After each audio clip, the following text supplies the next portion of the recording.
Paz do Senhor, meus irmãos. Amém. Sejam muito bem-vindos a mais uma escola bíblica dominical. E hoje nós vamos dar continuidade à lição que nós estamos estudando sobre os dons espirituais, os dons ministeriais. E hoje é a penúltima lição dessa revista. E hoje nós vamos terminar de estudar os dons ministeriais. Nós já estudamos sobre os dons espirituais nas 4 ou 5 primeiras lições, se não me engano. Depois nós passamos para os dons ministeriais, nós já vimos o dom pastorado, presbitério, bispos, apóstolos. E hoje nós vamos ver o último dom ministerial relatado por Paulo nas suas cartas, que é o dom do diaconato. Não que é o último dom dado, mas apenas o último dom que nós estamos estudando. Como eu falei no início, como nós temos repetido durante toda a lição, os dons espirituais, a Bíblia ela não classifica os dons espirituais. Paulo apenas menciona eles. Em alguns momentos até ele repete, como Romanos, Coríntios, enfim. Mas, para fins didáticos, para que nós possamos estudar de forma organizada, de forma que a gente consiga estudar os dons melhor, os dons foram separados, foram agrupados em dons espirituais, em dons ministeriais e por aí vai. Então hoje nós vamos estudar o último dom desse grupo de dons ministeriais, que é o dom do diaconato. E para isso, o texto base da lição é 1 Timóteo, capítulo 3, e nós vamos ler do versículo 8 ao versículo 13.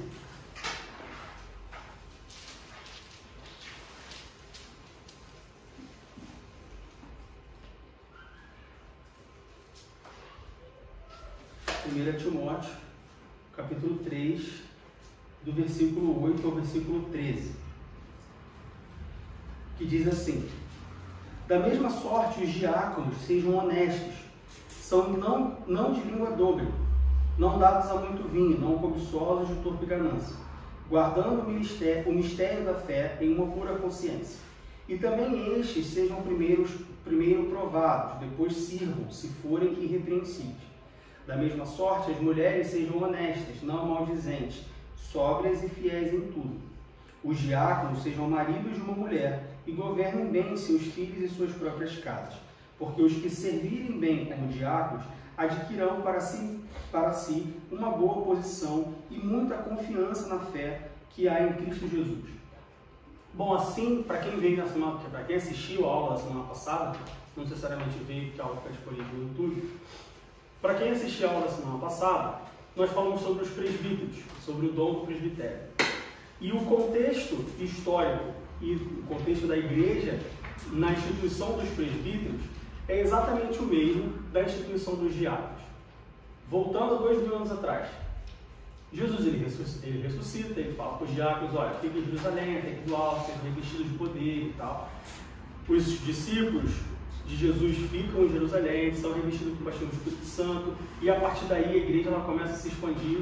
A primeira grande expansão da igreja, ela começa a se expandir não só por Jerusalém, não só entre os judeus, mas também entre os gentios e todo aquele mundo ao redor. Com a expansão da igreja, não é difícil nós imaginarmos que as coisas começam a sair do controle. Porque você tem, de uma hora para outra, e aí apenas depois do derramamento do Espírito Santo, Pedro ele prega e a Bíblia fala que quase 3 mil almas se convertem ao Evangelho. Ou seja, você imagina você passar de 70 para 3 mil assim, em um dia. Ou seja, não é difícil nós imaginarmos que a coisa sai do controle. É claro, não sai do controle espiritual, mas sai do controle físico, do controle organizacional, do controle administrativo. E é no meio desse contexto que os discípulos, então, eles se reúnem, eles começam a instituir as funções eclesiásticas. Eles começam a instituir algumas posições que pessoas, e aí, como nós vimos na semana passada, os presbíteros, estamos vendo aqui em 1 Timóteo capítulo 3, a orientação de Paulo a Timóteo sobre como viver, quais são as qualificações, quais deveriam ser as qualificações do diácono. Os discípulos, então, eles começam a instituir pessoas, a definir pessoas, a funções específicas dentro da igreja para poder orientar, para poder ajudar na expansão e também para contornar alguns problemas. Porque se nós olharmos lá para Atos, e Paulo e Pedro eles têm uma discussão acerca disso, começa um embate entre judeus e gentios.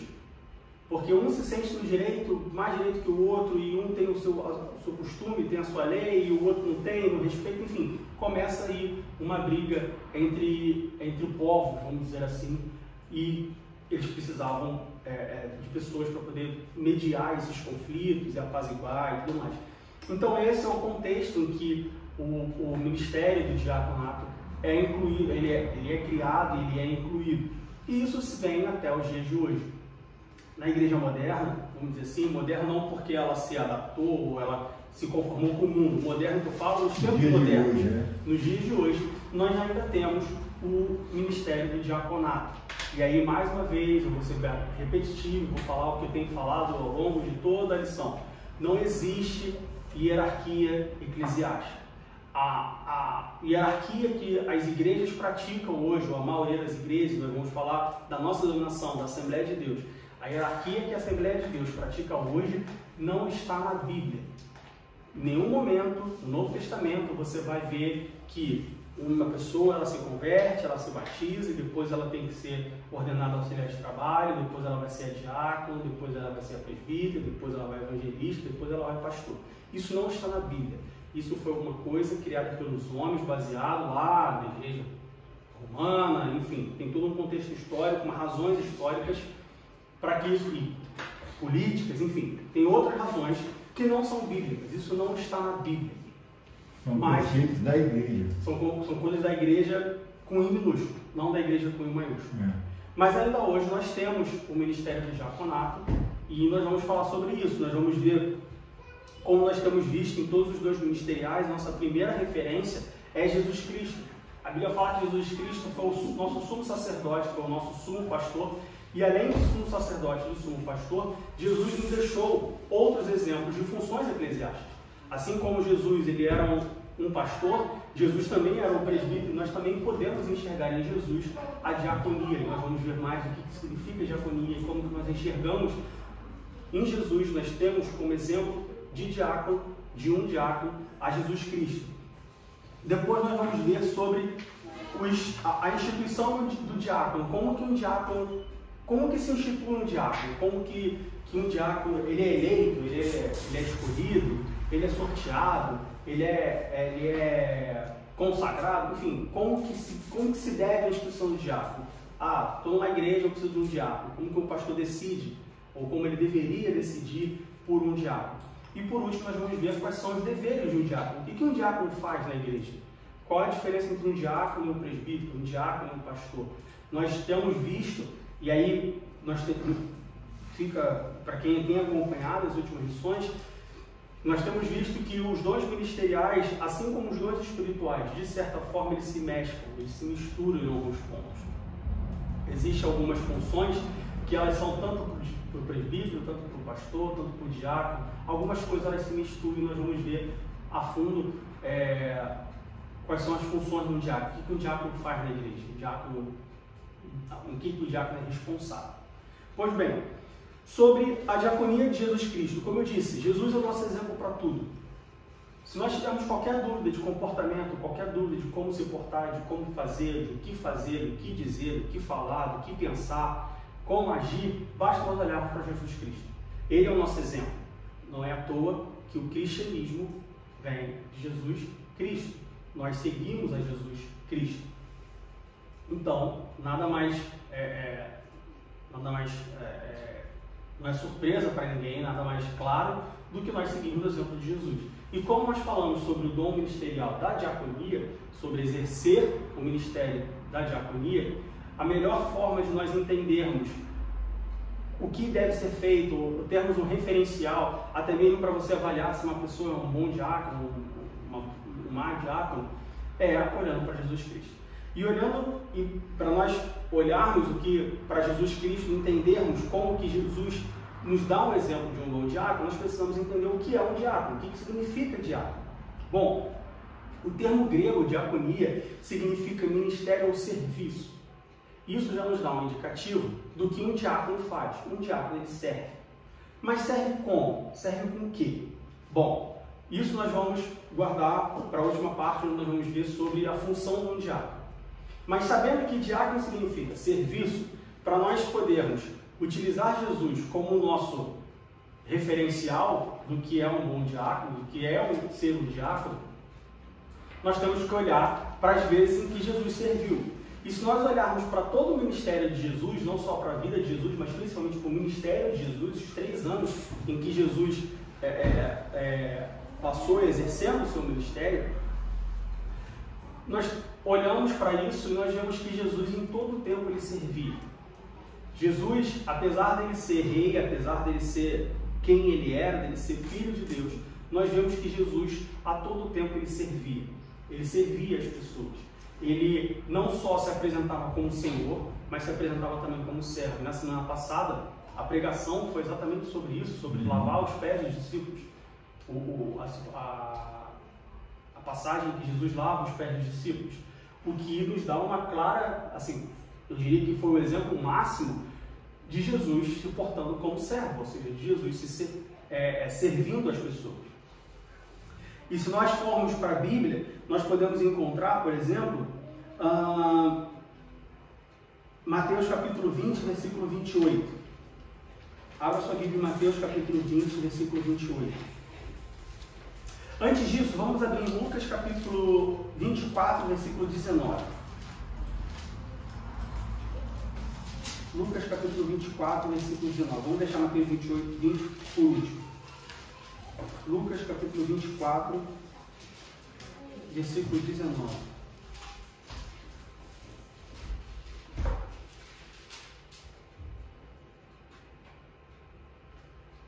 E ele lhes perguntou, quais? E eles lhe disseram, as que dizem respeito a Jesus, o Nazareno, que foi um profeta poderoso em obras e em palavras diante de Deus e de todo o povo. Então nós vemos que Jesus, durante o seu ministério, ele foi um profeta, ele profetizou. E aí vamos continuar em Lucas capítulo 4, versículos 18 e 19. Lucas capítulo 4, versículos 18 e 19.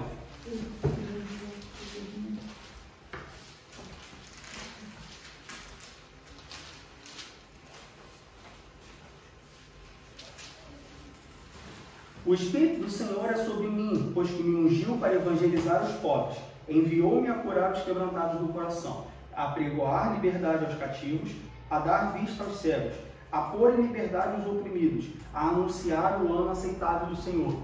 Então, além de Jesus ter sido profeta, Jesus também foi evangelista. E nós podemos ir mais adiante. Vamos para João capítulo 10, versículo 11. João capítulo 10, versículo 11. Nós vamos ver que Jesus, além de profeta, além de evangelista, ele também foi pastor. João capítulo 10, versículo 11. Eu sou o bom pastor dá a sua vida pelas ovelhas. E por último, Mateus capítulo 20, versículo 28. Mateus capítulo 20, verso 28. Bem como o Filho do Homem não veio para ser servido, mas para servir e para dar a sua vida em resgate de muitos. Aleluia. Então nós vemos que Jesus, ele é o nosso referencial para toda e qualquer coisa. Sempre que nós tivermos uma dúvida, sempre que nós tivermos quisermos uma comparação ou quisermos um referencial dentro da igreja, nós temos que olhar para Jesus. Jesus ele foi pastor, Jesus ele foi evangelista e Jesus ele foi diácono também. Aqui em Mateus capítulo 20, versículo 28, Jesus fala, olha, eu vim para servir. Eu vim para ser diácono. E Paulo, em Filipenses capítulo 2, versículos 6 e 7, abra sua Bíblia em Filipenses capítulo 2, versículos 6 e 7. Filipenses 2, versículos 6 e 7.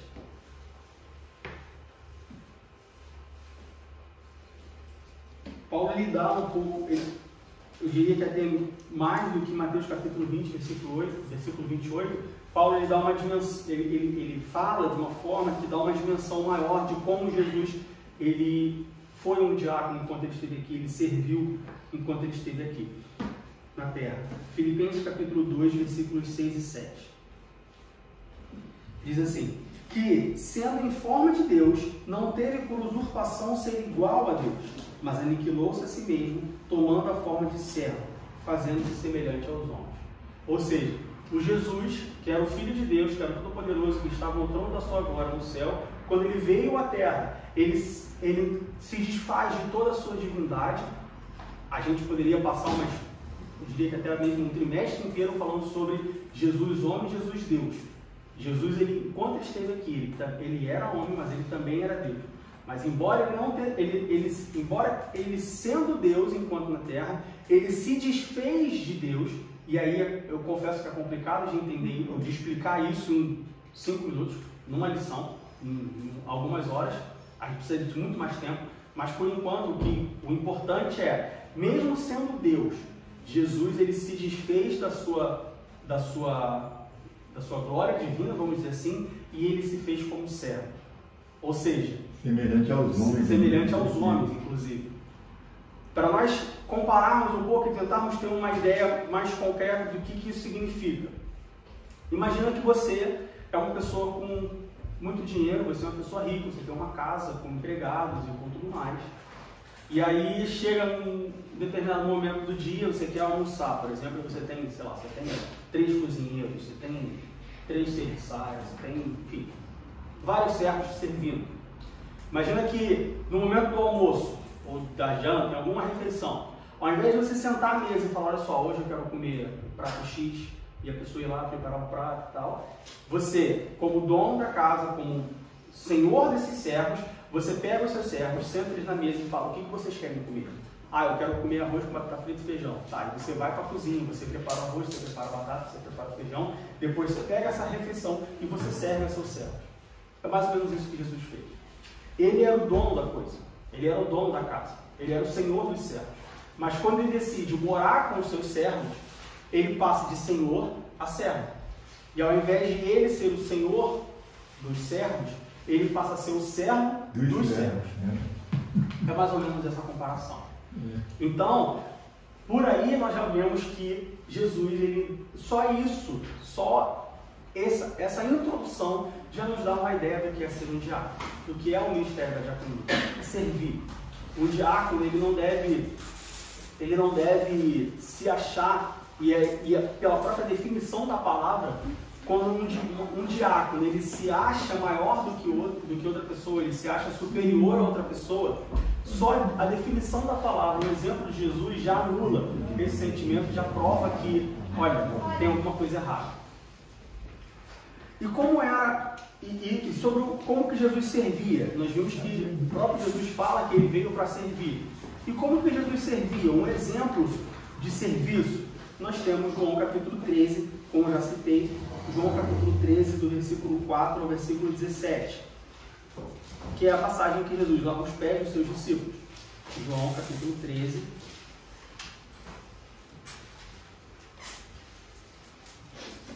do versículo 4 ao versículo 17. Vamos ler. João capítulo 13, do versículo 4 ao versículo 17. Levantou-se da ceia, tirou as vestes e, tomando uma toalha, cingiu-se. Depois, pôs água numa bacia e começou a lavar os pés aos discípulos e a enxugar-los com a toalha com que estava cingido. Aproximou-se, pois, de Simão Pedro, que lhe disse, Senhor, tu lavas-me os pés a mim? Respondeu Jesus e disse, o que eu faço não sabes tu, agora, mas tu saberás depois. Disse-lhe Pedro, nunca me lavarás os pés. Respondeu-lhe Jesus, se não te lavar, não tens parte comigo. Disse-lhe Simão Pedro, Senhor, não só os meus pés, mas também as mãos e a cabeça. Disse-lhe Jesus, aquele que está lavado não necessita de lavar senão os pés, pois no mais todo está limpo. Ora, vós estáis limpos, mas não todos. Porque bem sabia de ele quem o havia de trair, por isso disse, nem todos estáis limpos. Depois que lhes lavou os pés e tomou as suas vestes e se assentou outra vez à mesa, disse-lhes, entendeis o que vos tenho feito? Vós me chamais mestre e senhor, e dizes bem, porque eu sou. Ora, se eu, senhor e mestre, vos lavei os pés, vós deveis também lavar os pés uns aos outros. Porque eu vos dei um exemplo, para que, como eu vos fiz, façais vós também. Na verdade, vos digo que não é um servo maior do que o seu senhor, nem um enviado maior do que aquele que o enviou. Se sabeis estas coisas, bem-aventurados sois, se as fizerdes. Então aqui nós vemos nas próprias palavras de Jesus que nós devemos sempre olhar para Ele E como diz no versículo 15, porque eu vos dei o exemplo, para que como eu vos fiz, façais vós também. Então nós vemos que Jesus, e aí, por que nós estamos lendo esse... Diego, você falou que durante o ministério de Jesus na terra, ele se fez servo, ele serviu várias vezes. Mas por que você está lendo especificamente João capítulo 13? Porque João capítulo 13 é o exemplo, é o maior exemplo de servidão de Jesus. Para quem não se recorda, ou para quem não está muito claro o contexto dessa passagem, era costume de quando se chegasse na casa de alguém, você lavasse os pés. Naquela época não tinha sapato, naquela época não tinha tênis, as pessoas andavam de sandália, e as ruas não eram asfaltadas, era terra, barro. Então, você imagina como que ficava o pé de uma pessoa caminhando de um lugar ao outro, principalmente porque eles caminhavam, não tinha carro, não tinha ônibus, não tinha meio de transporte. Bom, até tinha, mas não era acessível a todos. Então você imagina quando você chegasse na casa de uma pessoa, quando você chegava na casa de uma pessoa, em que situação não dava o pé daquela pessoa. Se a pessoa simplesmente entrasse dentro de casa, a casa ia ficar suja. Então era costume, principalmente nas casas em que as pessoas tinham servos, tinham escravos, e aí mais uma vez, as pessoas tinham servos, e os servos lavavam os pés, mas Jesus lavou os pés, então Jesus era escravo. O escravo de hoje, o escravo do mundo moderno, é um escravo diferente do mundo, do contexto bíblico. Quando a gente fala escravo na Bíblia, a gente não está falando de uma pessoa que leva chibatada simplesmente porque não fez o seu serviço. É um empregado. Assim como hoje você tem, às vezes, você tem empregado na sua casa, a cada 15 dias vai uma pessoa lá em casa limpar a minha casa e tal. É um servo, no contexto bíblico, é um servo, uma pessoa que presta um serviço. Então, como era de costume naquela época, quando você chegava na casa de uma pessoa, o servo dessa pessoa, se essa pessoa tivesse servos, o servo vinha e lavava os pés daquela pessoa que acabou de chegar. E quando eles chegam, e aqui a gente está falando antes da festa da Páscoa, quando Jesus chega com os seus discípulos nessa casa, os discípulos era quem deveriam, um dos discípulos era quem deveriam se prontificar e lavar os pés de Jesus, porque Jesus era o Senhor e ele era o servo naquele contexto. Mas os discípulos, ninguém se manifesta, ninguém se prontifica.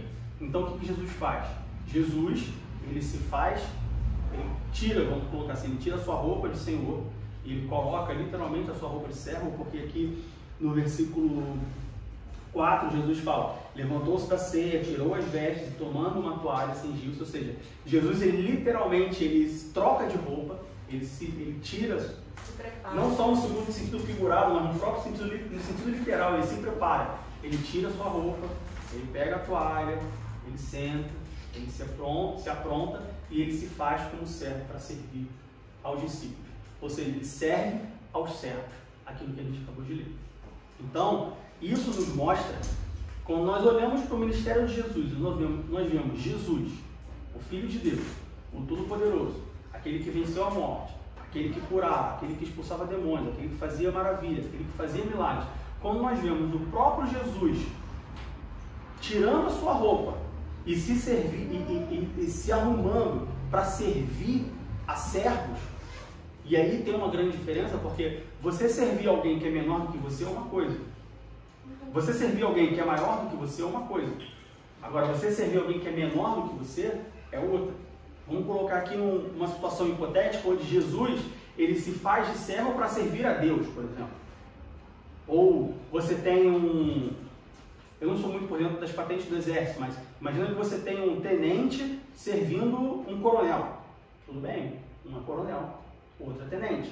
Agora você vê um coronel servindo um soldado, isso não é uma coisa normal, não é uma coisa que você vê. E foi isso que aconteceu. Foi um coronel servindo um soldado, foi Jesus servindo um discípulo. Então, general. Um general, verdade. Então, por que essa passagem é tão marcante e ela nos mostra, assim, em toda a sua essência, o que é ser, nos mostra em toda a sua essência a diaconia de Jesus? Porque é um general servindo um soldado, é um senhor servindo um servo. E servindo um servo, não, Jesus serviu muitas pessoas, porque as pessoas pediam para Jesus ir na sua casa e Jesus ia na sua casa. Porque as pessoas pediam para Jesus falar alguma coisa e Jesus falava, não era esse tipo de serviço. Ele serviu da forma mais, vamos dizer assim, não humilhante, mas da forma mais humilde possível, que é lavando os pés. Esse era o tipo de serviço e essa era a razão pela qual nenhum dos discípulos se prontificaram. Era um serviço, eu não diria humilhante, mas era um serviço assim bem básico, bem inferior, sabe? Se você fosse o dono de uma casa, um senhor, e você tivesse vários servos, você não ia delegar a tarefa de lavar os pés para o seu melhor servo. Você ia deixar ele fazendo outra coisa. Uma comparação tremenda me veio agora em cima deste versículo aí. Levantou-se da ceia, tirou as suas vestes. O fato de ele tirar as vestes lhe dá uma mensagem poderosa, porque é como se ele vamos supor, ele desceu do seu senhorio, da sua glória, da sua majestade, ele era o Senhor. O rei, quando ia se apresentar diante do povo, tem até no livro de Atos, fala que Herodes vestiu as suas vestes, né, e foi diante aqui do povo. Então, o rei se vestia para impor respeito ao povo. No mundo antigo, até hoje, é claro, em alguns países, em algumas cidades, enfim, isso continua. Essa prática continua. Mas eu diria que é muito mais no mundo antigo. A gente está falando aqui do contexto bíblico. Quando você, o pastor acabou de falar, as vestes, ela representava algo. Autoridade, poder, estar acima dos outros. Então, quando Jesus ele tira suas vestes, e aí, mais uma vez, nada na Bíblia está por acaso, porque João poderia ter falado, levantou-se da ceia, pegou uma toalha, cingiu-se e lavou os pés dos discípulos. Mas tirou as suas vestes. Nada na Bíblia por acaso. Quando João fala e tirou as suas vestes, o fato de Jesus trocar a sua roupa para poder lavar os pés dos discípulos demonstra uma humildade que, eu não sei se todos estão conseguindo alcançar a humildade disso. A gente vê essa ilustração nos tribunais, nos juízes com aquela barca, né? Sim, e se você não está alcançando a dimensão de Jesus, o simples fato de Jesus tirar as suas vestes, ore e peça ao Espírito Santo que esclareça isso para você, porque isso tem um significado, isso dá um significado à passagem completamente diferente. Jesus lavou os pés dos discípulos. Não, ele não lavou os pés dos discípulos. Ele tirou as suas vestes, ele se desfez de tudo aquilo que representava quem ele era, ele se desfez de tudo aquilo que dizia quem ele era, que apresentava quem ele era. Quando você olha, por exemplo, para uma pessoa de coroa, você não quer saber quem é aquela pessoa, você deduz quem é aquela pessoa. Aquela pessoa é um rei. Está de coroa. Que outra pessoa usa uma coroa, se não um rei numa corte? Então, quando Jesus ele tira as suas vestes, esse ato, assim, ele dá todo sentido para o lavar os pés. Aí se cumpre o que você leu lá, se humilhou, né, em Filipenses 2. Sim, ele se humilha, porque, de novo, ele se desfaz das suas vestes, ele tira aquilo que o caracterizava. É como se, por exemplo, você tem... vou ser repetitivo, mas é como se você se desfizesse de tudo aquilo que você tem, de tudo aquilo que você construiu, de tudo aquilo que te apresenta, de tudo aquilo que te caracteriza quem você é, você se desfaz para fazer uma coisa ultra comum, uma coisa mega comum, uma coisa que qualquer pessoa faria. Ele se iguala, né? Oi? Ele se iguala a todas as pessoas. Isso. Ele se iguala, ele se rebaixa. Isso, ele se rebaixa. Por que eu falei rebaixa e não iguala? Sim, ele se iguala. Mas quando você fala, normalmente, quando você fala ele se iguala, ele não tem, se igualar não dá o mesmo sentido do que se rebaixar. Porque quando você fala assim, eu me igualo a você. Eu sou igual a você, nós somos iguais e tal. Mas quando eu falo assim, eu me rebaixo a você, além de você dar um peso maior ao fato de se rebaixar, você se sente mal. É mais humilhante, né? É mais humilhante. Porque se chegar para você e falar assim, Letícia, eu me rebaixei a você hoje e eu fui pegar um copo de água com o pastor.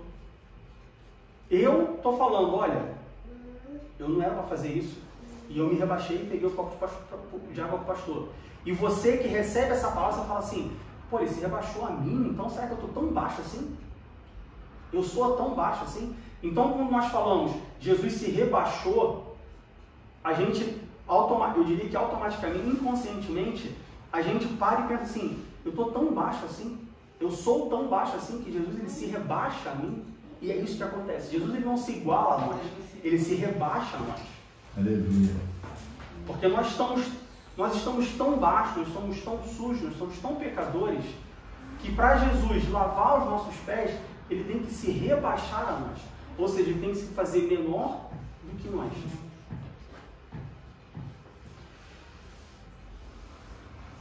Então, ser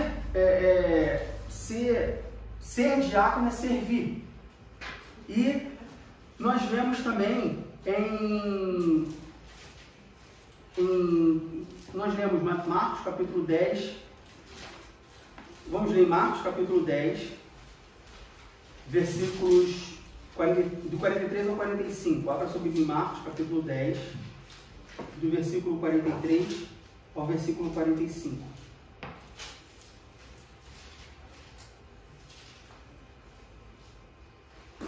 Vamos ver a partir do 42.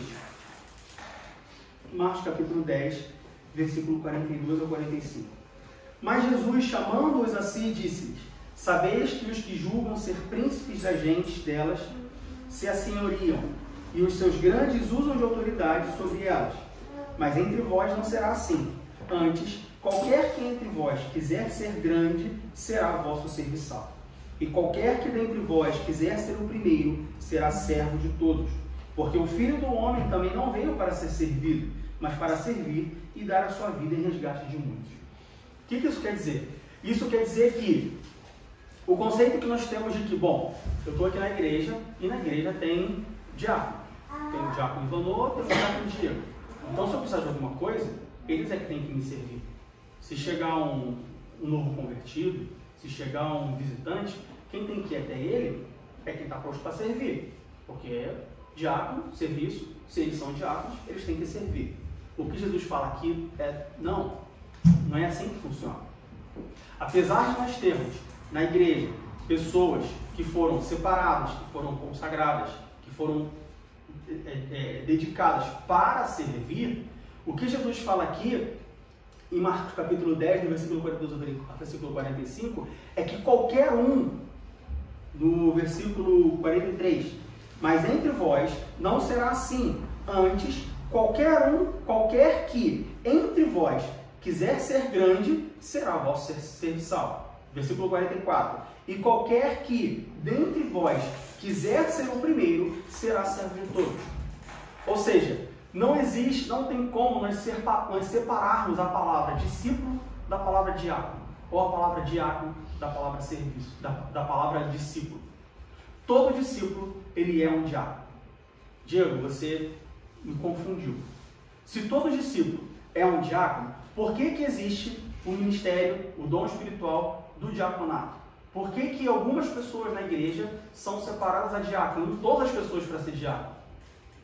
Qual foi o motivo pelo qual os discípulos, lá, os apóstolos, eles criaram o diaconato? Para organizar.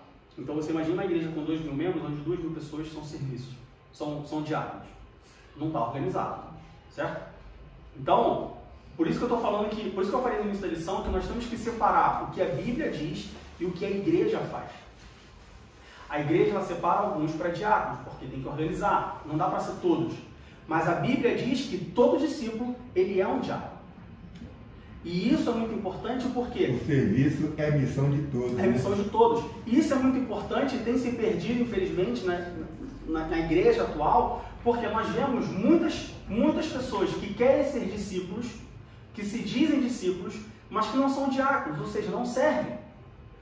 Eu conheço, já presenciei, não presenciei pessoalmente, mas já ouvi relatos de que na Santa Ceia, um pastor não aceita servir a ceia para o membro.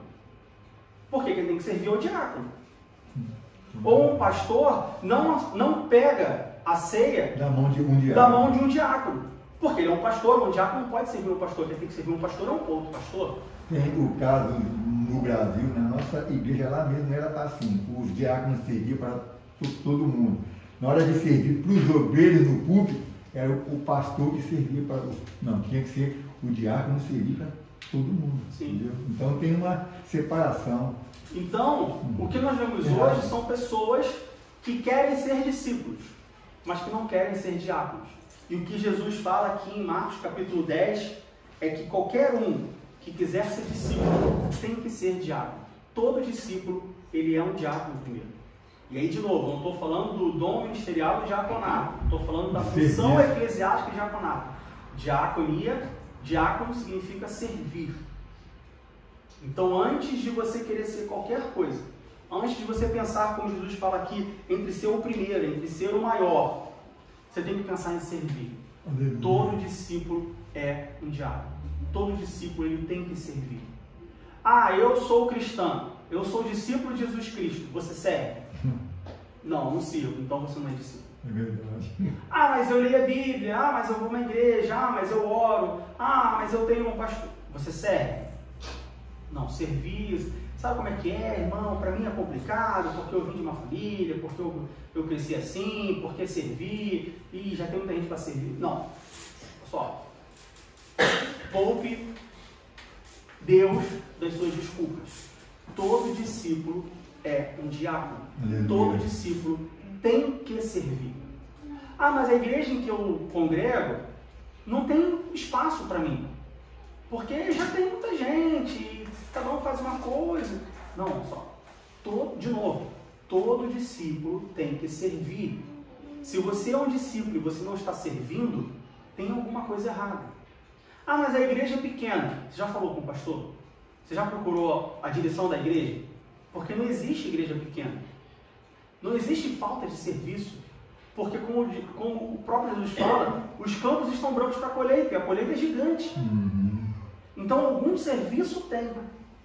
Não existe uma igreja, não existe uma igreja séria na face da terra que não exista serviço para fazer. A igreja tem 2.000 pessoas. As 2.000 pessoas são discípulos maravilhosos, são servos maravilhosos, cada um servindo na sua função, fazendo aquilo que lhe foi proposto. E a igreja é maravilhosa. Todo mundo serve. Ainda tem serviço para ser feito. Poxa, mas todo mundo na igreja serve. Mas ainda tem serviço para ser feito, porque o serviço não acaba. Quem é dona de casa, eu cresci minha mãe falando isso e eu ouço a Fabiana falando isso há 13 anos. Que serviço de casa não acaba. Não é isso? A igreja é a mesma coisa. O serviço da igreja não acaba. Não acaba nunca. Por isso que todo discípulo tem que ser um servo. Todo discípulo tem que ser um diácono. Quer falar uma coisa? Não, porque... Não? Então, a diaconia de Jesus Cristo. Quem entendeu o que é um diácono, quer entender quais são as funções do diácono, quer entender qual é o referencial do diácono, olha para Jesus Cristo. E como nós acabamos de ver, quando nós olhamos para Jesus Cristo, a gente para de pensar que, bom, quem tem que servir na igreja é o diácono, e a gente passa a fazer, bom, se eu sou um discípulo, eu tenho que ser um diácono. Ainda que eu não tenha a função eclesiástica de diácono, e aí, de novo, nós temos que separar a igreja da Bíblia, a igreja com I minúsculo, a instituição religiosa que nós congregamos hoje, do que a Bíblia fala. Todo discípulo tem que ser um diácono. Todo discípulo tem que servir. Não existe discípulo que não serve. Do novo convertido ao pastor que tem 80 anos de igreja, de convertido. Todos têm que servir. Sobre a instituição dos diáconos. Bom, como nós já falamos, o conceito de diácono, o conceito da função de diácono é servir. É uma pessoa que serve, uma pessoa que ela é um assistente, ela é um servo, ela denota um serviço voluntário, uma pessoa que está ali pronta para fazer qualquer coisa. Ah, o que um diácono faz na igreja? Qualquer coisa. O que for precisar. Ah, precisamos pintar a igreja. Bom, chama os diáconos. Ah, mas o diácono não sabe pintar a igreja. Tem que se virar aí. Quando nós fomos pintar a igreja, quem pintou foi o diácono Vandor. Ele falou, falei pra ele, ó, nunca pintei nada não, cara. Só pintei papel e mesmo assim quase reprovava nas aulas de arte. Mas se você precisar de ajuda, você me chama que eu venho. E aí, pra mim, graças a Deus, não graças a Deus que eu não queria fazer, mas ele pintou a igreja, ele botou tudo aqui, os fios, e pendurou e tal, e furou. Quem tem que fazer as obras da igreja? O diácono. O ideal é que seja um diácono. Ah, tem diácono, mas não tem ninguém para fazer. Bom, alguma coisa está errada. O pastor não tem que pintar a igreja. Ah, porque o pastor não pinta a igreja? Não, porque tem diáconos. Um pastor também é diácono. Se o pastor falar assim, não, eu quero pintar a igreja também para ajudar e tal, tudo bem, amém, não é algo que ele não possa fazer. Mas quem tem que pintar a igreja é o diácono. Ah, tem diácono, mas o diácono trabalha, não pode, tal, tá. Então, algum membro, vamos pagar, enfim, por aí vai. Mas o diácono, ele serve. Ele serve como? Em que ele for útil. Se um diácono for útil servindo ceia, ele vai servir a ceia. Se um diácono for útil pintando a igreja, ele vai pintar a igreja. Se um diácono for útil abrindo a porta da igreja, ele vai abrir a porta da igreja. Se um diácono for útil para vir aqui 3 horas antes do culto e ligar o aquecimento no inverno, o diácono ele vai vir aqui e vai ligar o aquecimento. Não existe uma função específica para um diácono. Não existe uma posição específica para um diácono. E aí agora nós estamos falando da função eclesiástica. Nós estamos falando da Bíblia, na função eclesiástica. O diácono ele serve da maneira como ele for útil. E isso, é importante entendermos isso, principalmente os diáconos, porque tem muito diácono que escolhe o serviço que quer fazer. Ah, eu sou diácono, mas eu não posso ficar na porta da igreja, porque eu tenho um problema no joelho aqui, eu machuquei o joelho, eu operei há 15 anos atrás, e aí se eu ficar muito tempo na porta da igreja, meu joelho vai doer. Olha, você é diácono, tem que ficar. Pegar uma cadeira ali. Com a cadeira, ou você olha e pede para Jesus curar, também pode ser também. O ideal, você não vai precisar ficar pegando cadeira todo domingo, então você olha e pede para te curar. Ah, não, eu sou diácono, e esse era o medo, por exemplo, quando eu fui consagrado a diácono, que foi aqui na Assembleia de Berlim, esse era o medo que eu tinha. Ah, eu vou servir ceia, eu sou uma pessoa um pouco desastrada. E como que eu vou servir ceia com a bandeja, principalmente do vinho e tal? Bom, eu tenho que aprender. Se vira. É literalmente se vira só. Não é um problema do pastor. Não é um problema de ninguém. Se vira. Você vai ter que aprender a servir uma ceia. Você vai ter que aprender a conseguir equilibrar a bandeja com um cálice de vinho. Coloca menos vinho, talvez. Se você sabe que você não tem muito manejo com isso, então... Ou você que vai preparar a ceia, ou quem for preparar a ceia, você pode colocar meio cálice para... Não é para beber, suco de uva para matar sede. É apenas um simbolismo, então não faz diferença se tem um cálice cheio ou um cálice pela metade. Mas o fato é que, olha, você tem que servir aonde for útil. Um diácono na igreja, ele serve aonde for útil.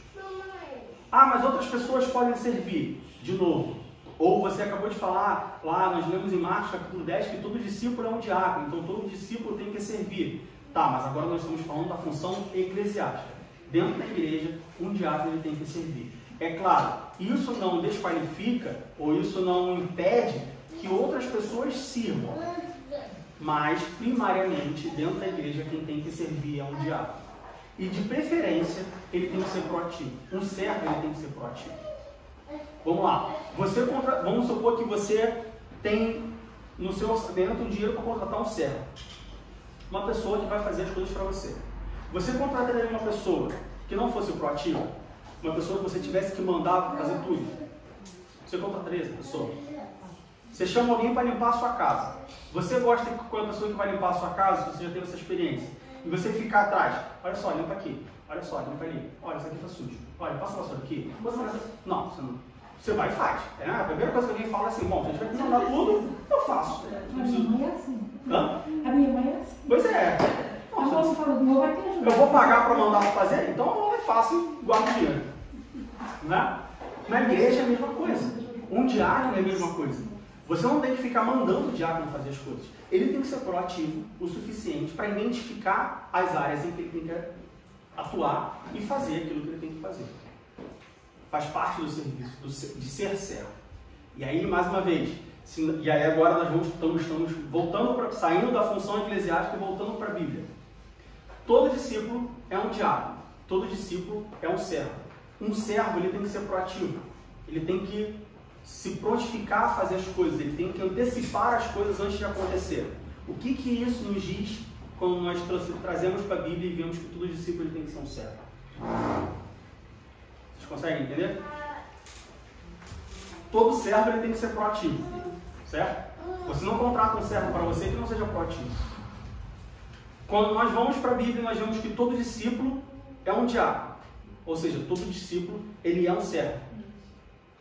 Espiritualmente falando, nós temos que ser proativos a servir. Tem muitas pessoas que, espiritualmente falando, elas não são proativas, elas são reativas. Elas esperam Deus falar alguma coisa com elas. Ela espera alguma coisa acontecer para aí ela reagir. Eu espero ser comandada. Faça isso, faz aquilo, venha, Deus. Só que um servo, ele não tem que ser comandado. Um bom servo, ele não precisa ser comandado. Qual é o melhor servo? É aquele que faz as coisas quando você pensa e você olha, eu vou pedir para fulano pegar isso aqui. Já pegou. Fulano, não, eu peguei isso aqui, coloquei ali e tal. Mas um bom servo. O que é um bom funcionário? É um funcionário que faz as coisas, que o trabalho anda, e o patrão não vê. Quando ele vê, ele pensa em fazer, o funcionário já fez, já está pronto. Não é esse um bom servo? Quando nós, e aí, de novo, voltando para a Bíblia, todo discípulo é um diácono, todo discípulo é um servo. O que qualifica um bom servo? Quando Deus ele olha para os seus discípulos, quando Jesus ele olha para os seus discípulos, ele vê que todo discípulo é um servo. Quando ele olha para mim e fala, bom, eu tenho um discípulo, uma pessoa que se diz um discípulo, essa pessoa é o Diego, seria um discípulo, ele também é um servo. Quando ele olha para mim, ele vê um servo proativo? Ou ele vê um servo que está sempre ali encostado, pensando na vida, e ele sempre olha uma coisa e fala assim, Diego, oi, só para você orar, se for fulano de tal, tem que ser agora? Não.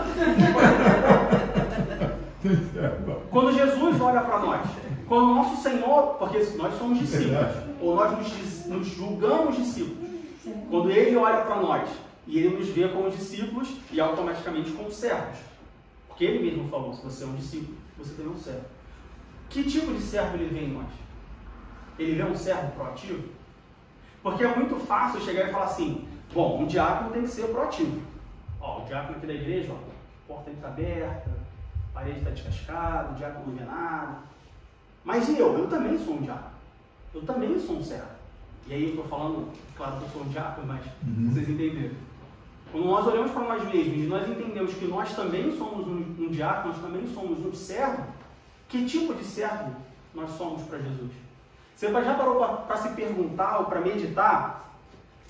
Se você fosse Jesus, se você fosse Jesus e tivesse um servo como você se agradaria desse servo?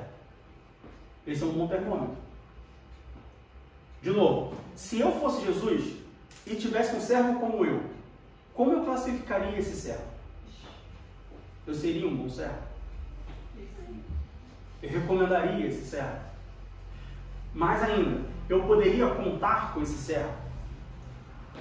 Porque tem servo que você não conta. Tem funcionário na empresa que o patrão não conta. Está ali fazendo número. Está ali porque se mandar embora, vai dar dor de cabeça. Aí fala assim, bom... Tem servos inúteis, né? Hã? Tem servos inúteis, né? Tem servo inútil. Será que eu estou sendo um servo inútil para Deus? Será que eu estou sendo um servo inútil para Jesus? Todo discípulo é um servo. Então o conceito, a função dos diáconos é servir, é ser um auxiliar. Um auxiliar de quê? Um serviço para quê? Para qualquer coisa. O que tiver que fazer, ele faz. Diácono, servo não escolhe serviço. Funcionário não escolhe serviço. Está ali para servir. Tem que limpar o banheiro? Tem que limpar o banheiro. Já aconteceu alguém chegar para mim, pastor, o banheiro está entupido lá. Falei, irmão, fui lá, regacei a minha camisa e fiz uma sacola plástica e desentupi. Mas todo discípulo é um servo. É incrível, né? Por que o pastor tem que desentupir o vaso? Eu vou, mas ele viu primeiro, entendeu? Então ele tinha que ser o primeiro a tomar uma atitude. Aí essa atitude entra no que eu já falei aqui, que as pessoas muitas pessoas acham que a igreja é um clube. Você não visita uma igreja. Você não vai a uma igreja, você serve uma igreja. Está entendendo? Discípulo, servo, você serve na igreja, você serve ao Senhor. Então, quando você vem para a igreja, você vê um problema, você fala assim, pastor vai resolver. Você chega aqui na igreja, você vê que a cadeira está furada, aqui o estofado. Aí você fala assim, a cadeira está estofada? O pastor vai ver isso aí, os já não vão ver isso aí, e vira as costas. Mas não, você não serve na igreja? Você não é um servo? Então, eu não estou falando que você tem que consertar a cadeira, mas, pastor, olha só, estou vendo aqui que a cadeira o estofado está rasgado, o que a gente pode fazer aqui e tal, isso aqui. Não que você vá resolver o problema, mas você pode levar o problema. Você pode apresentar uma solução para o problema. Por quê? Porque você serve na igreja, você não visita a igreja. Quem visita a igreja são os visitantes, não são os membros. Os membros, eles servem.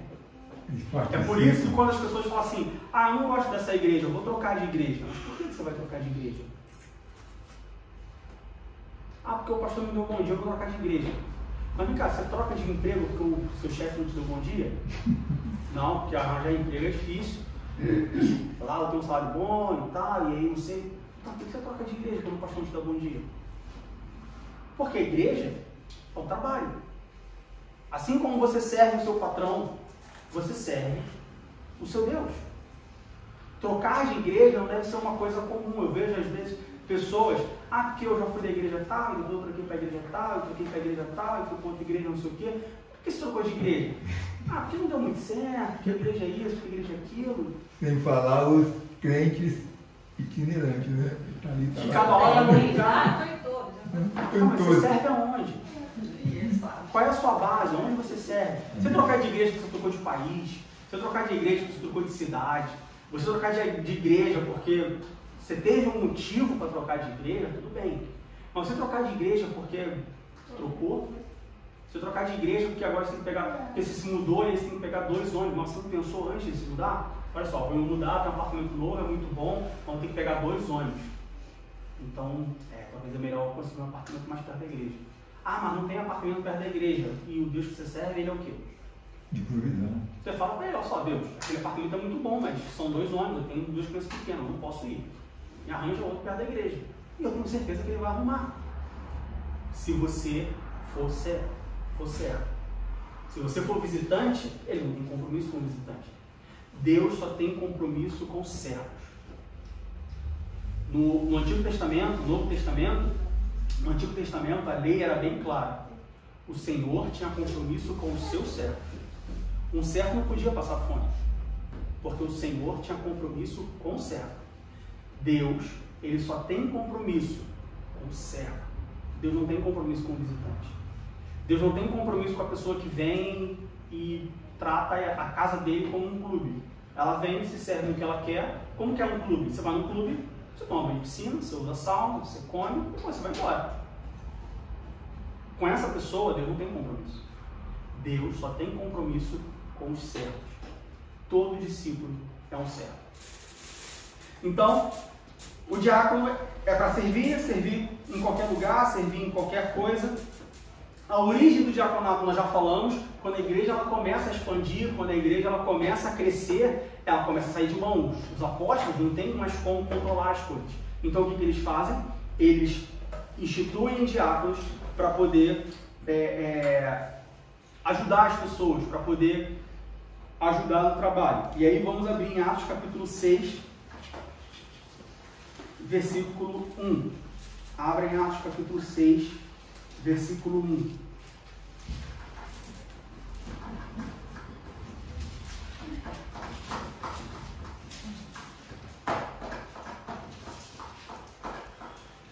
Como eu falei no início da lição também, o contexto que aquelas pessoas, que a igreja vivia naquele momento, era um contexto muito conturbado, principalmente na relação judeus e gregos, os judeus e os gentios.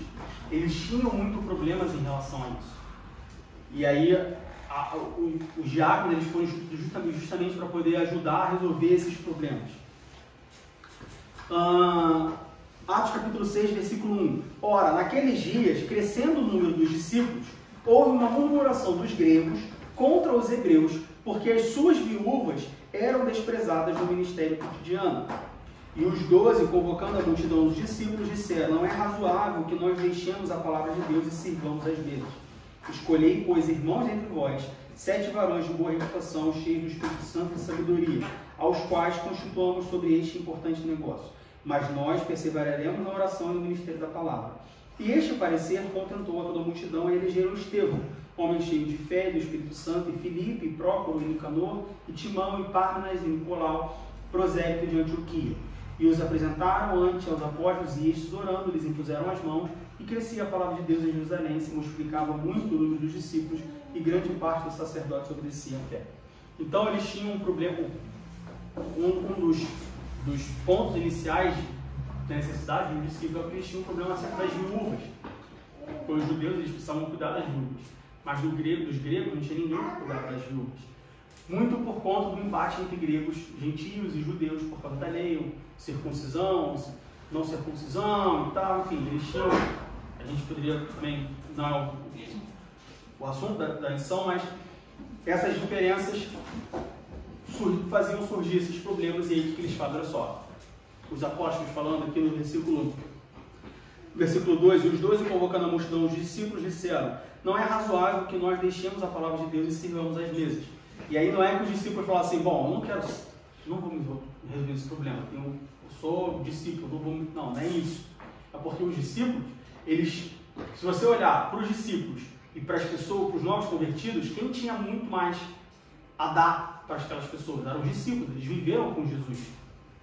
Então, não fazia sentido, humanamente falando e espiritualmente falando, você pegar uma pessoa, você pega Pedro, por exemplo, uma pessoa que andou com Jesus, que passou pelo que ele passou, que tinha o revestimento de poder que ele tinha, você pegar Pedro e ao invés de Pedro orar, Pedro se dedicar à oração, se dedicar em pregar a palavra, evangelizar, botar Pedro para resolver conflitos entre gregos e judeus sobre quem é a viúva.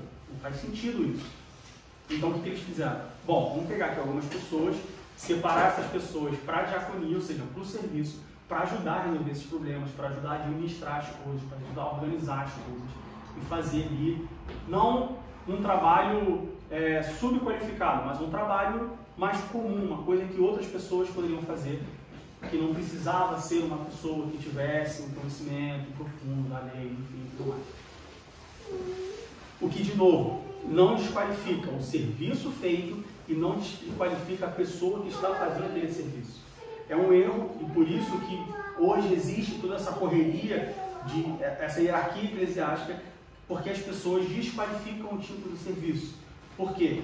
Porque as pessoas acham que ser discípulo é uma coisa, ser servo é outra. Como nós já vimos, todo discípulo é o quê? É o quê? Servo. Todo discípulo é um servo. E como que deveria ser a escolha desses discípulos, desses diáconos? Como que eles escolhiam os diáconos? Bom, Atos capítulo 6, de novo, como nós lemos, do versículo 1 ao versículo 7, ali no versículo 5 diz: e este parecer contentou a toda a multidão, e elegeram Estevão, homem cheio de fé e do Espírito Santo, e outras pessoas. E aí no versículo 6, e apresentaram ante os apóstolos, e estes, orando, lhes impuseram as mãos. Então, nós vemos que a escolha do diácono, ela não é uma escolha, vamos dizer assim, por um lado, ela é uma coisa, não burocrática, mas não é uma coisa, como você escolhe um diácono? Não tem muito...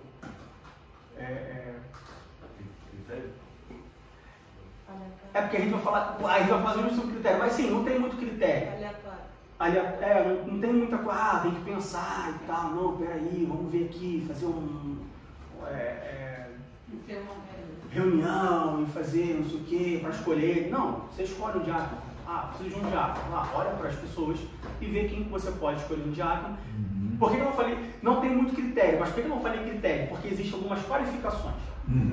Tá? Aí acaba sendo critério. Aí acaba sendo critério. Mas como nós vemos aqui no capítulo 6 de Atos, os apóstolos, vamos nos reunir e passar alguns dias no deserto, orando e jejuando. Requisito, e vamos ver, vamos pensar. Não, tem que resolver o problema. O que a gente faz? Não, escolhe o diácono. Tá, quem que a gente pode escolher aí? E aí no versículo 5 diz: e este parecer contentou a toda a multidão, e eles elegeram Estevão, homem cheio de fé e do Espírito Santo. Bom, eles olharam ali, nós temos que escolher diáconos. Olharam ali as pessoas que estavam ao redor, na congregação. Bom, quem é cheio de fé do Espírito Santo? Aquele rapaz ali dá um bom testemunho e tal. E aí nós vamos entrar mais a fundo nos critérios, no próximo tópico. Aquele rapaz aí dá um bom testemunho, é cheio de fé do Espírito Santo. Tá, então pega aí, Estevão, só, agora você vai ser diácono. Ou seja, não tem muito o que pensar. Existem critérios, mas não tem muito o que pensar. E aí, no versículo 6, a Bíblia diz que eles apresentaram essas pessoas. Claro, se é uma pessoa que está servindo, você tem que apresentar para a igreja. Olha só, a igreja, nós escolhemos aqui o senhor José das Couves, escolhemos ele como diácono. A igreja concorda que ele seja diácono? Porque alguém pode falar assim, não, olha só, essa pessoa aí não, porque essa pessoa tem isso e isso. Vocês concordam? Ah, concordo. Tá, então vamos orar aqui, impor as mãos, consagrar ele a diácono, e aí começa a servir a diácono. Vocês não tem nenhum... Ah, tem que fazer uma prova, tem que... Nós vimos, por exemplo, que no presbitério, o ideal é que ele fosse casado, o pastor, que ele fosse casado. No diácono, já não tem essa necessidade de ser casado. Mas também nós falamos na aula passada que não é que tem que ser casado. Você pode ter um presbítero solteiro, é casado no sentido de governar a sua casa. Mas no diácono é uma coisa que a gente, normalmente nós vemos, pessoas solteiras, nós vemos muitos jovens sendo consagrados a diácono, nós vemos às vezes muitos novos convertidos, embora tenha que ter cuidado com novos convertidos, porque às vezes começa... Paulo fala sobre isso. Sobre não ser neófito. Porque a gente vê muitas pessoas entrando na igreja e está com aquela empolgação toda, aí é consagrado a diácono, e aí acaba se perdendo. Por isso que na Assembleia de Deus, pelo menos, existe o auxiliar de trabalho, que é como se fosse um estagiário ali, para o auxiliar de trabalho, um tempinho, para observar e tal. E se ela de fato for um bom servo, a gente coloca ela como diácono. Mas enfim, a escolha de um diácono não tem muito mistério, não tem muita cerimônia, é apenas você observar as pessoas, no caso do pastor, observar as pessoas ali que se adequam para aquele tipo de serviço, que são prontas para aquele tipo de serviço, que são proativos e tudo mais. E aí, escolher aquelas pessoas, apresentar a igreja e consagrar. Sobre os deveres de um diácono. E aí vamos voltar lá para 1 Timóteo, que é o texto base da lição, porque existem critérios. Tudo na Bíblia existe, tem critério. Apesar de não ser uma escolha muito... Não deveria ser uma escolha muito elaborada, existem critérios, não é qualquer pessoa que pode ser, que deve ser levado a diácono. Então, 1 Timóteo, capítulo 3, versículo 8, Paulo fala do caráter moral de um diácono. Existem, quando nós falamos, não só um diácono, um presbítero, um pastor, nós vimos isso também, mas quando nós estamos falando das qualificações de um diácono, dos critérios para ser escolhido diácono, existem 3 critérios. Nós temos que olhar o caráter moral, o caráter espiritual e o caráter familiar. De novo, não só de um diácono, de qualquer pessoa, eu diria, que vai prestar um serviço na casa de Deus, vai prestar um serviço para a igreja. Mas, como estamos falando de diácono, caráter moral, espiritual e familiar. Caráter moral, 1 Timóteo capítulo 3, versículo 8. Da mesma sorte, os diáconos sejam honestos, não de língua dobre, não dados a muito vinho, não cobiçosos de torpe ganância. Ou seja, um diácono tem que ser uma pessoa honesta, não pode ser uma pessoa mau caráter. Um diácono tem que falar a verdade, não pode ser uma pessoa mentirosa. Poxa, Diego, mas você está falando aí, chove molhado, porque né, se você se converteu, você não deveria ser uma pessoa honesta. Né? Por que você acha isso? Porque todo discípulo é um servo. Repara que, por que eu estou batendo muito nessa tecla de todo discípulo, ele é um servo? Porque apesar de ser uma coisa que soa natural, não é uma coisa que é natural.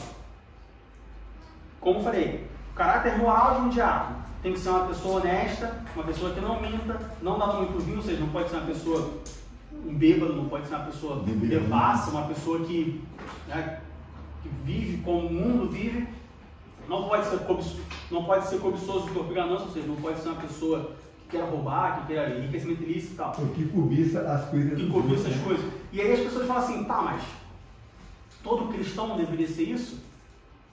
Ou seja, soa natural, mas o que nós mais temos dentro da igreja são pessoas que se dizem cristãs, que não são assim. Todo discípulo, ele é um servo. Por mais natural que isso pareça, não é assim que funciona. Então, caráter moral. Caráter espiritual. 1 Timóteo capítulo 3, versículos 9 e 10. Guardando o mistério da fé em uma pura consciência, e também estes sejam primeiro provados, depois sirvam, se forem irrepreensíveis. Ou seja, o caráter espiritual de um diácono tem que ser muito importante. Ah, mas é uma pessoa que vai servir, uma pessoa que vai limpar a privada, uma pessoa que vai segurar a porta. Por que um porteiro precisa guardar a sua fé? Por que ele precisa ter um caráter espiritual? Ele vai só botar a porta. E aí é o erro de muitas igrejas de colocar na portaria uma pessoa que não tem conhecimento bíblico. uma pessoa, e aí conhecimento bíblico, eu não estou falando de teologia, não estou falando de conhecimento de estudar, estou falando de conhecimento de ter a vida espiritual, falando de conhecimento de ter o Espírito Santo com ele. Ah, então eu preciso ter uma vida com o Espírito Santo para ficar na porta? Precisa. Para você justamente saber a quem você vai convidar, a quem você não vai deixar entrar, quando você tem que abrir a porta, quando você tem que fechar a porta. Para tudo isso, precisa. E estar preparado também para quem entra, vem um endemoniado. O demônio pega ele na porta ali, ele vai sair correndo? Não vai. Já expulsa ele mesmo e já bota para dentro e já bota para fora. Então é um erro de muitas igrejas, de muitos pastores, de selecionar com base no seu próprio achismo as pessoas que vão fazer tal serviço. Ah, não, esse aqui aí faz igual Gessé, né? Ah, eu preciso de um diácono para servir ceia. Não, vou colocar o fulano de tal, porque ele é alto, forte e tal. Samuel, né, que escolheu um dos filhos de Gessé. Não, que Gessé, traz os seus filhos. Ah, vem Eliabe, esse aqui. Eliabe, o mais bonito, forte, não, traz outro, até que veio Davi. Então, muitos pastores, eles escolhem os seus diáconos com base na aparência. Com base em outros aspectos, além de atentar ao caráter moral, ao caráter espiritual. Ah, eu vou escolher o fulano de tal, porque o dízimo dele é bom. E se ele for membro, ele pode parar de dar dízimo, ele pode trocar de igreja. Se eu colocar ele como diácono, ele já tem um compromisso com a igreja. Então, ele trocar de igreja vai ser mais difícil. O dízimo dele é garantido. Está errado. Primeiro questionamento é qual o caráter moral dessa pessoa. Segundo, qual o caráter espiritual dessa pessoa? Como diz no versículo 9, ele guarda o mistério da fé numa pura consciência? Ou seja, ele é uma pessoa centrada? Como que ele é? Como que ele guarda os mistérios da fé? É uma pura consciência ou é uma consciência conturbada? É uma consciência manchada? É uma consciência confusa? Tem muito crente dentro da igreja, muitas pessoas dentro da igreja, que tem uma consciência confusa. Ela guarda os mistérios da fé, mas de forma confusa. Como assim, Diego? Ela conhece a Bíblia, mas na cabeça dela a Bíblia às vezes não faz muito sentido, ela se enrola, mas coisas básicas ela não entende, ela não consegue alcançar, faz uns questionamentos, tipo, sei lá, mas jejum, mas oração, mas como assim oração? Não tem que orar, mas como que eu oro? Ela...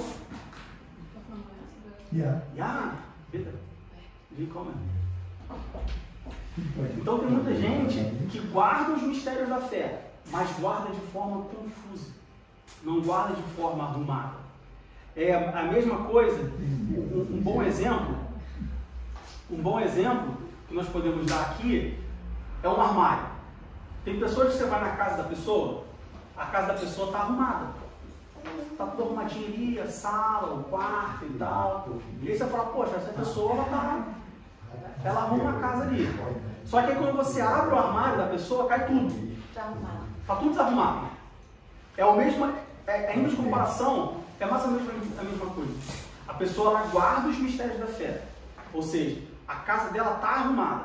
Mas quando você abre o armário, quando você abre os armários, cai tudo. Ou seja, ela guarda os mistérios da fé, mas guarda numa consciência conturbada, numa consciência bagunçada.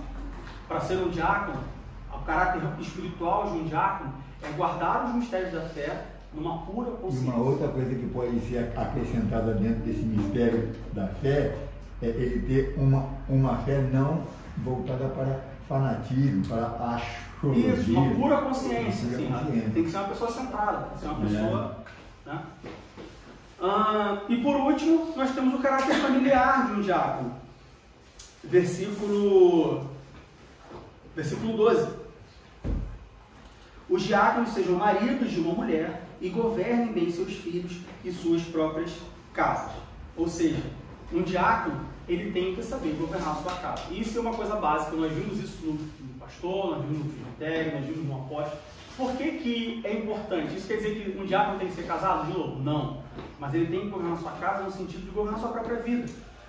Governar as pessoas que estão mais próximas ali. Se eu não consigo organizar a minha casa, se eu não consigo organizar a minha vida, como que eu vou organizar a vida da igreja? Como que eu vou organizar a casa? Ah, eu gosto muito de servir na igreja, em casa eu não sirvo. Bom, então você não é um bom servo. E um outro sentido aí também, seja marido de uma mulher, ele viva só com uma mulher. Porque o fato de ser marido não quer dizer que seja esposo, que seja casado. Vamos lá para a Samaritana, cadê o teu marido? Não tem marido, disseste bem, se tivesse 5. O que agora tem, não é teu. Então ela vivia amasiada. Então é nesse caso aí que fala, né? Também. Então essas são as qualificações de um diácono: caráter moral, caráter espiritual e caráter familiar. Tem que ser uma pessoa de boa moral, de boa índole, com boa reputação, com bom testemunho. Tem que ser uma pessoa espiritualmente sadia, sólida, saudável, centrada. E tem que ser um exemplo na sua família. É verdade. Se é casado com a sua esposa, com seus filhos. Se não é casado, com seus pais. Isso. Não tem um diácono que quer saber se vai ser um bom marido, ver se é um bom filho? Quer saber se vai ser um bom diácono? Vê se é um bom filho. Ele serve a mãe, ele serve o pai, ele serve o irmão, ele serve a avó, ele serve o avô, ele serve os seus familiares. Se ele não serve os seus familiares, se quando a sua mãe fala assim, vai comprar um pão na padaria e ele vai reclamando, imagina como o pastor pediu para ele limpar a privada da igreja. Imagina como o pastor pediu para ele ficar em pé na porta. Não vai chamar de bonito. Então, caráter familiar. Sobre as funções dos diáconos. Como nós vimos em Atos capítulo 6, os diáconos eles foram instituídos para ajudar primariamente, naquele primeiro momento, no problema das viúvas.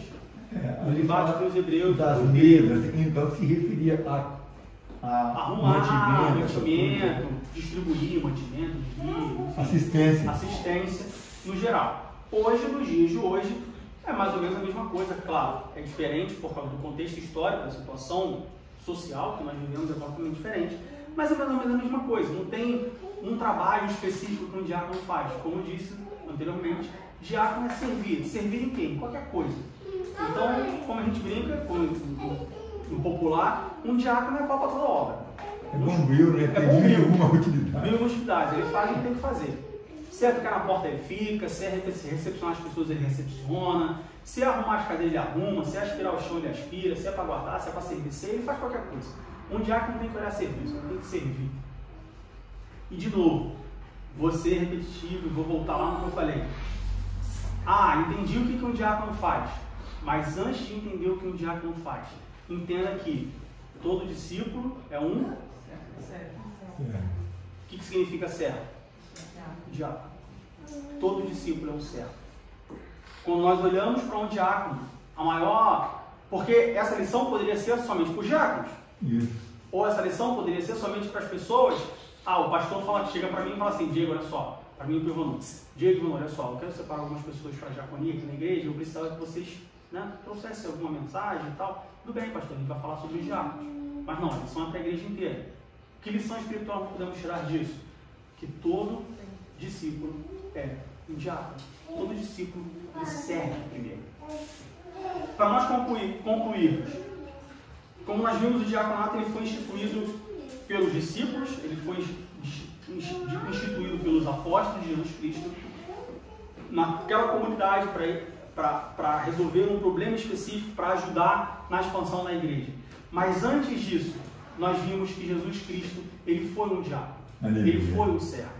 E como exemplo que Jesus Cristo nos deixa, ou é para nós também devemos ser diáconos em todo o tempo, nós devemos servir em todo o tempo. Mais uma vez, todo discípulo, ele é um servo. Então nós temos que servir. Faz parte da nossa deve fazer parte da nossa essência servir. Se você se diz um cristão, significa que você segue a Cristo. Você segue a Jesus Cristo. Se você segue a Jesus Cristo, então quer dizer que você é um discípulo de Jesus Cristo. Se você é um discípulo de Jesus Cristo, você também é um servo. E quando nós olharmos para Jesus Cristo, nós temos que entender que Jesus, quando nós olharmos para o que significa ser um servo, nós temos que olhar para Jesus Cristo e ser um servo como Jesus Cristo foi. Aleluia. Jesus serviu. E o maior exemplo de serviço de Jesus, como nós vimos, foi quando ele lava os pés dos discípulos. Nós já falamos sobre o que significa Jesus ter tirado a sua roupa e colocado a roupa, colocado a toalha e se preparado para servir. Significa se humilhar, significa se rebaixar. É isso que um servo significa.